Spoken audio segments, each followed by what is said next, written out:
I understand that for some people, returning to Kenya is not an option, in part because of the circumstances that folks left behind. Kenya, absolutely stay where you are.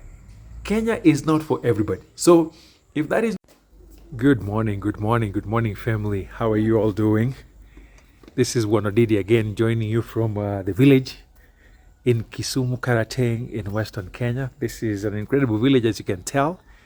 I'm joining you from our little village here. It's a wonderful morning. Again, as always, it's always wonderful. Once in a while, we get a little bit of rain and the weather isn't too perfect, but I would say more than 300 days out of the year, the weather is this wonderful. So I'm joining you from our small hacienda, and I want to talk with you about folks who say, to hell with Kenya. To hell with Kenya. And these are Kenyans born and raised in Kenya, and they say, to hell with Kenya. As you all know, I am a big proponent of people returning to the motherland. And I'm in the process as well, working my way back to come back to this village permanently. But it's still taking me a while to go back and forth as I still sort out my affairs. But yes, there are people who say, to hell with Kenya. Sounds very jarring, but yeah, not everybody has had a good experience with Kenya, especially those of us who live outside Kenya.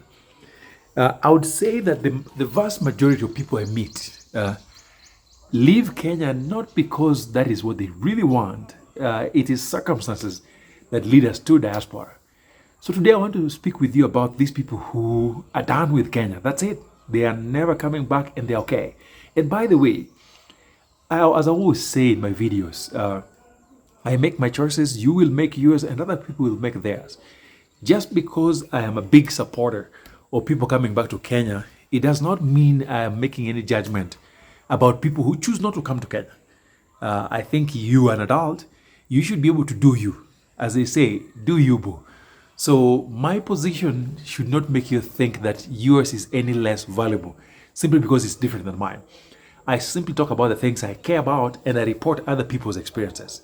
So please don't get mad when I say something that doesn't line up with what you prefer. So anyway, as you can tell, I am sitting in our gazebo here. Again, Wambo, this is for you. This is for you. I know you've always wanted to take a look at our gazebo. Last time I did the gazebo walk, I was outside.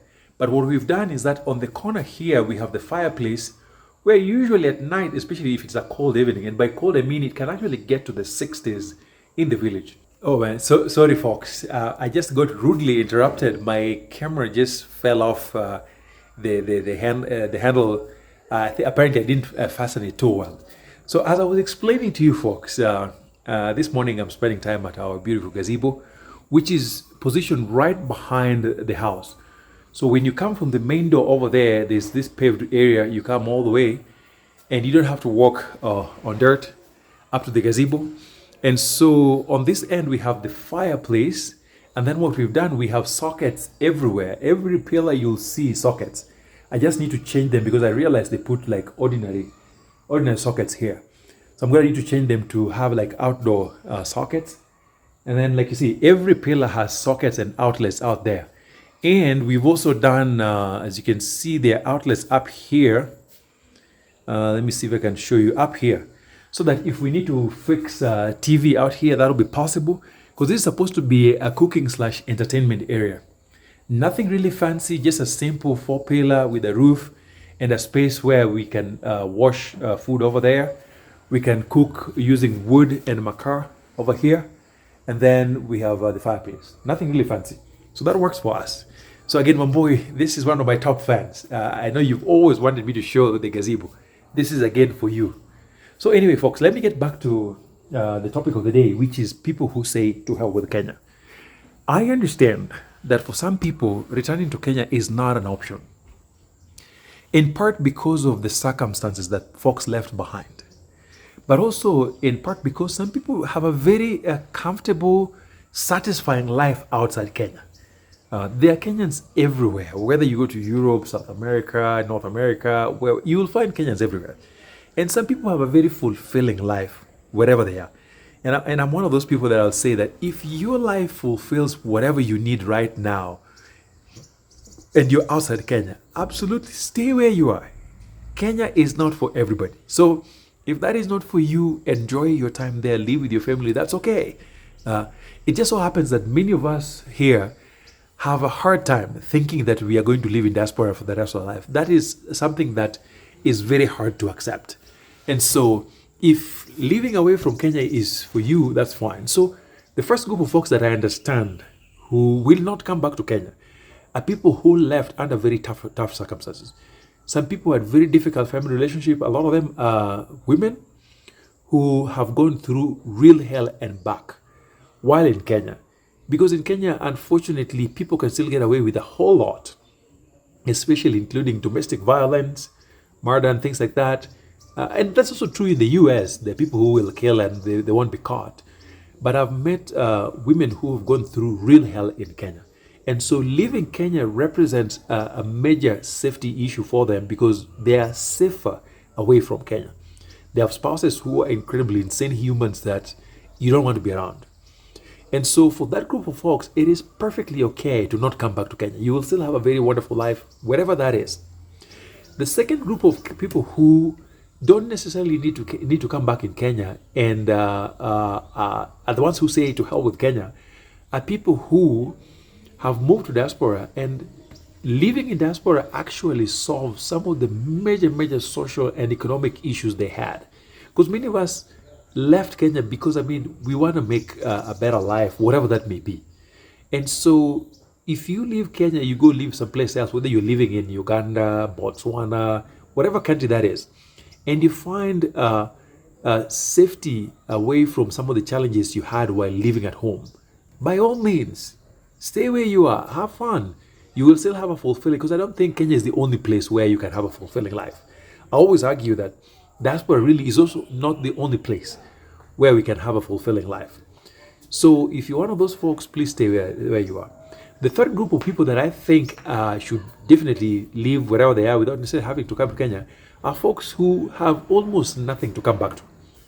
Many of us still have family, many of us have property here, have things going on. So when we come to Kenya, we still have a wonderful life. I have friends in my circle who pretty much everybody is dead in their family, or everybody alive in their family lives in diaspora. And so when they come to Kenya, there's really little left by the way of connections. And so coming to Kenya is not a priority. They've lost parents, they've lost siblings. And so Kenya actually represents a painful memory when they come back and they see the graves and all that stuff. So if everything that is important to you, and by the way, my supervisor, as always, joins me. Mama, you come over here. Huh? Ichionade? Can you say louder? Ichionade? Bed. Yeah, so we are working on our mother tongue, and we're also working on Swahili. So every once in a while I have to test that. So yes, there are people who every important person in their life lives in diaspora. All of their siblings, maybe all of their parents. So the desire to come back is not as strong as it is for some of us. So yes, have a great life in Kenya. You can always come and visit Kenya. That's fine. And by the way, when you talk about returning, it doesn't always have to be, hey, close shop, buy a one-way ticket and be done. That's just one of the options you have. Many people still go back and forth. Some people maybe come home and then travel to diaspora once or twice a year. And then you have folks who maybe come every 2 years or so, spend time in holiday, and that's fine. Whatever formula that works for you, go for it. Don't feel pressured that because some of us are returning, then that is what everybody needs to do. No, absolutely not. Pick what works for you. All I say is that if Kenya is going to be a part of your life, whether it's part-time or full-time, just do things that make it enjoyable for when you're here. Because for us, we come here, spend a few months, we also go back again. But my plan again is to come here permanently, where I almost don't need to come back to diaspora. So like I said, there are people who have had some very tough experiences. There are people who have nothing left for them back here. And there are people who, even politically, it's not safe.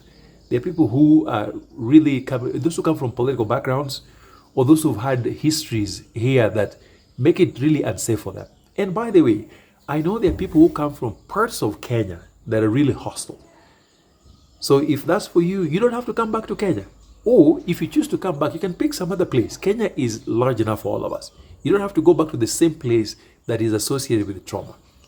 So whatever it is, I say season 2 of your life should be fantastic. Season 2 of your life should be fulfilling. This is when I hope you get the opportunity to drive the course of your life. Because like many of us, we've spent our entire lives doing what other people want. But season 2, I'm doing what I want. And I hope you get a chance to do that. All right, folks. That's it for you today. I'll see you in the next video. Bye.